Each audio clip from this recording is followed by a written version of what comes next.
ভাই দোকান কিন্তু পুরো উঠায়া দিমু। আরে হইছে এরকম কত গেল আর আইলো। ডিম দিয়া ছোলা দিয়া আলু দিয়া দেন। ডিম দিয়া ছোলা দিয়া 20 টাকার হবে না ভাই ডিম তো পাইকারি দামে তো 6-7 টাকা পাওয়া যাবে। 60 টাকা হইলে আপনি আমাকে প্রতিদিন 1000 করে ডিম দিবেন। ভাই আপনারটা আপনি কিনে আনবেন, আমি তাহলে কিনে আপনি দিব। এখানে এসে টাকার এত প্রশ্ন দিলেন, ঘটনা কি? ভাই ওপে দেন ভাই। না হবে না, আপনি আসতে পারেন। না ভাই দেন, দেব দাম না। না ভাই। না গেলে আপনি ওখানে বসেন, চেয়ার টেবিল আছে। না 20 টাকার শুনেন আমার ডিম কথা দিয়া ছোলা শুনেন, দি। চেয়ার টেবিল আছে ওখানে, কামড় দিয়ে আইনা বসেন।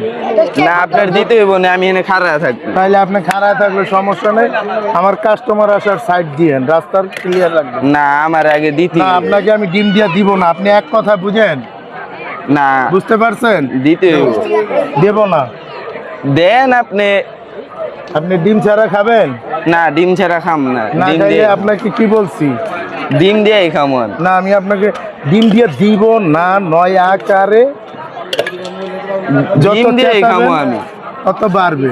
আমি ডিম দিয়েই খাম। না দিব না, আমি ডিম দিয়েই খাম। দিব না, দিতে হইব। অবশ্য না।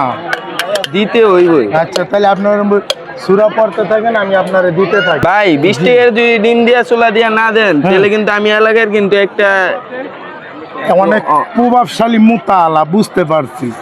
আমি এখানে দোকানদারি করি, কার কোনো বাড়িওয়ালার জায়গায় না, আমি সরকারি জায়গায়।